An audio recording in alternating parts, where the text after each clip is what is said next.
effect. Those monkeys do a particular kind of behavior, and the other monkeys at the other island, which were not in physical contact, couldn't have seen and mimicked this behavior, but they do. So again, it's non-locally. But like I call, what's non-locally? Because we think we are at a distance, but like I said with the sound joke, it's not. Because if here is an all-permeating and all-connecting medium called the ether, or vril, or orgon, or zero-point energy, the new term, then it's nature's law actually that we don't see it. We see this kind of stuff as matter and real, therefore real. But this is more real than this illusion which my brain creates, calling it red or calling it matter. Because if we study this matter, we see inside, you go into the atoms, you go in the subatomic world, the quantum mechanics of it, you see a very rich, empty world. It's total emptiness. With our measurements, we can't go that far. So the thing we call real, like his camera, or the laptop, my feet, or the ground it touches, isn't real in the first place. It's emptiness.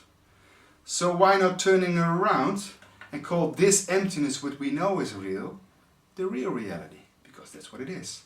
It feels this matter, which is emptiness of energy in the first place, and it feels this invisible worlds. So that's a problem. As long as people are not convinced, while the evidence is there, if you want to find it, that the real reality is all about vibration, frequency and unseen worlds of it, because that's our limited bandwidth and our limited brain capabilities of transforming it into real matter, which is an illusion anyway, we won't have any physical proof that ETs are here among us if they're not in physical form. But that's a problem. Then also, don't believe in hope, because I can't grasp hope. Don't believe in love. I can't touch. Did you see 1 gram of love somewhere in a supermarket or on the street? Intention, emotion, feelings, whatever you value in life is in its invisible form. We believe in that, but we don't believe in the possibility of extraterrestrials. I mean, with this kind of knob in the universe, it's quite arrogant and naive to think it's the only form of life. I'm not saying that I know what kind of form of life. Maybe it's a bacteria, maybe it's a green little man, maybe it's a very long Hathor kind of guy, or someone from Arcturus, which is in an invisible energy realm. I don't know. All I'm saying that we have all the proof of this invisible worlds, and we now, with some resistance, because that's the brain, that's the saying no of people. If you can't believe the paradigm changing from a flat world to a round world, you can also not accept the reality of just matter, and now it's all the unseen worlds, and there might be even other energy forms. But the crazy is, if you ask people, do you believe in God? I've never seen a guy with a beard.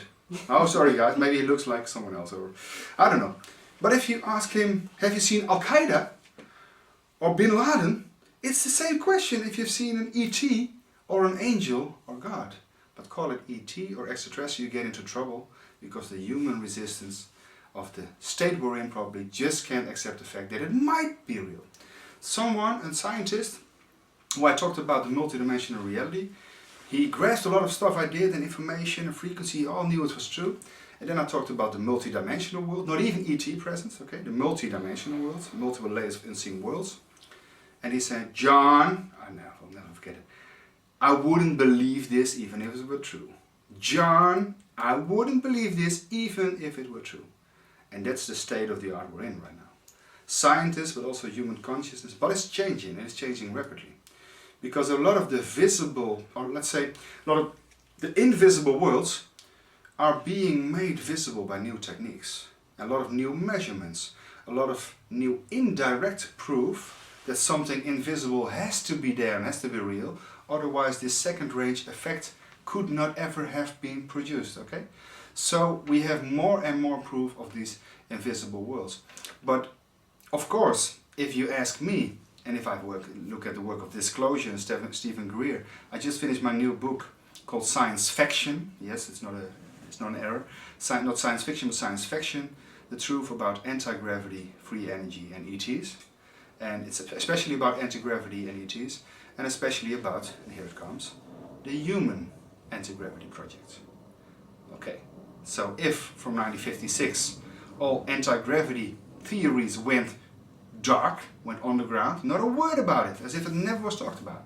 So it went, and I have some proof about it in my book, it went deep underground and they worked on that. But the problem is, if you come nearby the secret of free energy, at the same time you're very nearby the secret of anti-gravity.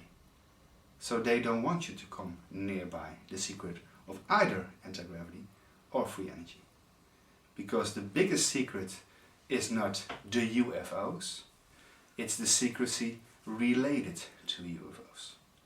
And that's the secrecy of free energy, free transportation, and just think about how that would change the world. No cars, no oil, no pollution. Do you think that is perhaps the reason why the establishment continue to deny the existence and the presence of extraterrestrials both off and on world? Is that the reason? I'm quite sure. It's all connected in a way, because it's not just finding anti-gravity, which means we are light to and we can have free